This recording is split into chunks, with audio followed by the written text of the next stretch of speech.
The sprawling metropolis of Centrium shone like a beacon amidst the vast expanse of space. Its towering spires and gleaming metal facades seemed to defy the void surrounding it, a testament to the ingenuity and ambition of the Orion civilization. It was here, in this bustling hub of activity, that Lieutenant Arra story began. Born to a family with a long lineage of military service, Arra's path had been set from an early age. The Orion society placed great value on strength, discipline, and unwavering loyalty to the Douglas clan, qualities that were instilled in her from the moment she could comprehend them. Even as a child, Arra exhibited an uncanny aptitude for strategy and combat that set her apart from her peers.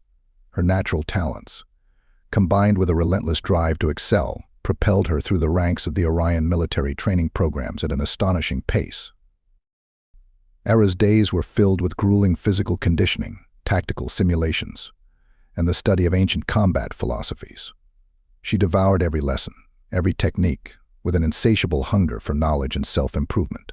Her instructors marveled at her prowess, her ability to anticipate and counter even the most complex maneuvers, and her unwavering determination in the face of adversity. As she progressed through the ranks, Arra's reputation preceded her. Tales of her exploits and training exercises spread like wildfire, earning her both respect and envy from her fellow soldiers. Yet she remained focused, her sights set on a singular goal: to become one of the Orion military's elite, a guardian of the Douglas clan, and a protector of the civilization she loved. Her first taste of real combat came sooner than expected, when she was assigned to a covert operation on a distant planet. It was there, amidst the chaos of battle, that Arra's true potential was unleashed. With a keen strategic mind and a fearless demeanor, she led her unit through a series of daring maneuvers, emerging victorious against overwhelming odds. From that day forward, Arra's rise within the Orion ranks was meteoric. She became a symbol of the civilization's martial prowess, her loyalty to the Douglas clan, and her comrades in arms unwavering.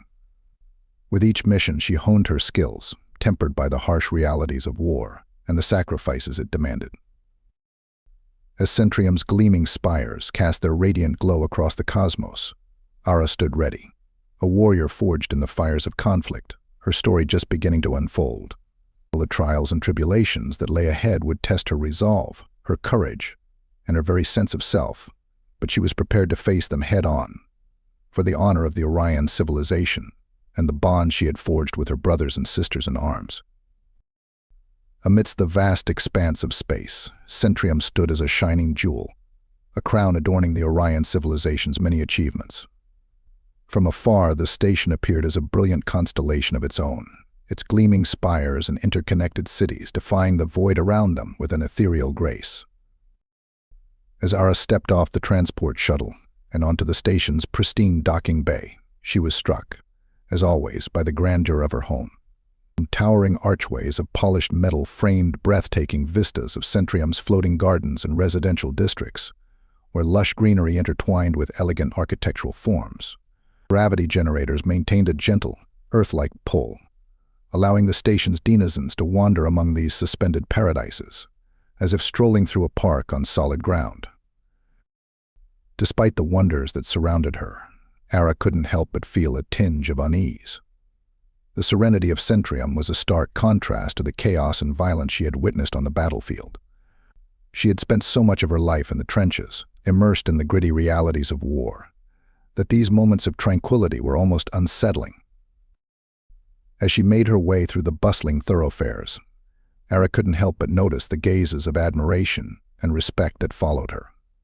Her exploits had become the stuff of legend among the Orion people, and her return from each mission was celebrated as a triumph of their civilization's martial prowess. Yet behind the accolades and the adulation, Arra yearned for something more personal, more grounded. She found solace in the company of her family and closest friends, those who knew her not just as a legendary soldier, but as a person with hopes, fears, and a life beyond the confines of military service.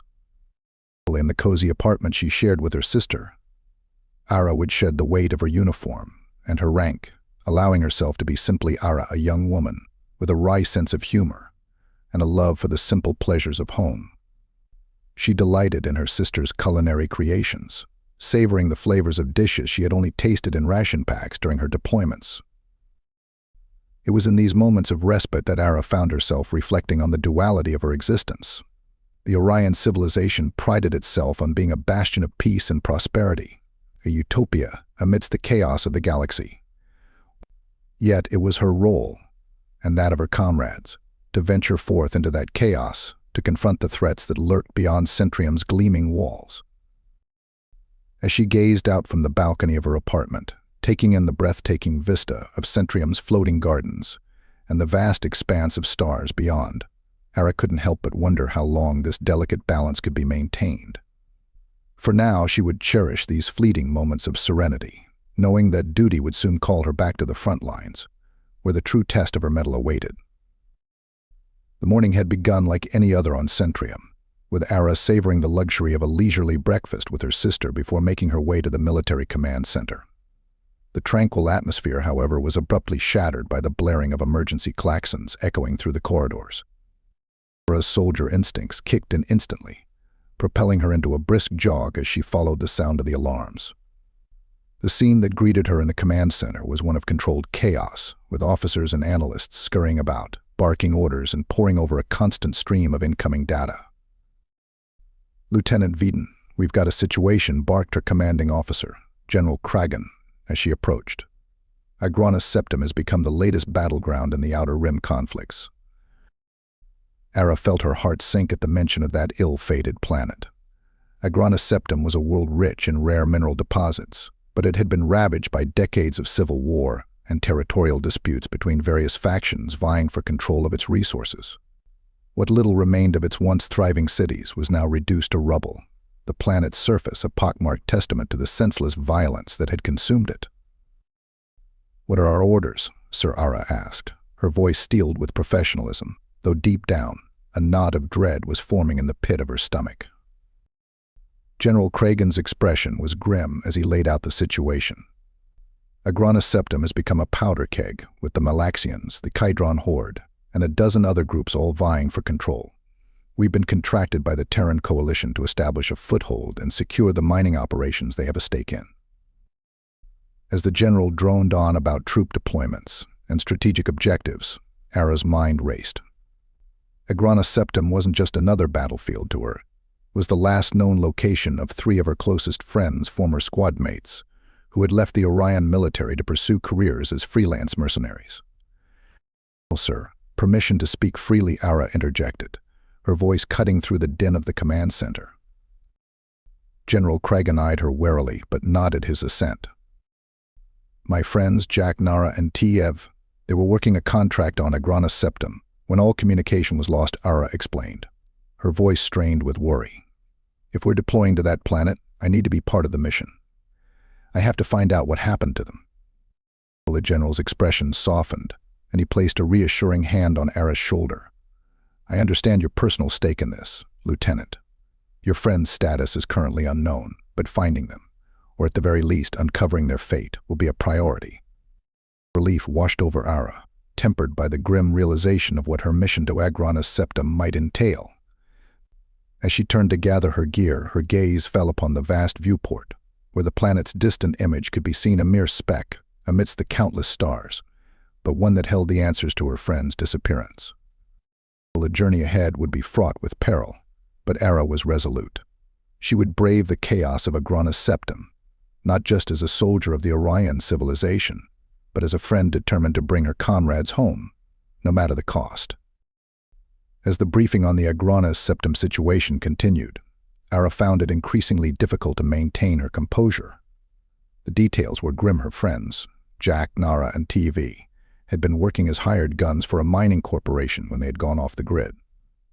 Their last known coordinates placed them in the midst of a raging battle between the Malaxian forces and the Kydron Horde, 2 of the most vicious and uncompromising factions, vying for control of Agranus Septim. "Are we considering a rescue operation?" Arra blurted out, her voice edged with urgency. General Kragan's expression was one of regret as he shook his head solemnly. "I'm afraid not, Lieutenant. Their status as independent contractors puts them outside the purview of our mission parameters. Our orders are clear: secure the mining operations and establish a foothold. A search and rescue would be a costly diversion that Command is unwilling to authorize. Arra felt her blood boil at the clinical detachment of the general's words. To the strategists and bureaucrats orchestrating this operation, her friends were little more than acceptable collateral damage, their lives deemed expendable in the grand calculus of war. I hope you enjoyed the story so far. It's just part of a much longer and grander story. Please be sure to subscribe and drop a like too. The next part of the story will be in the top left once it's out.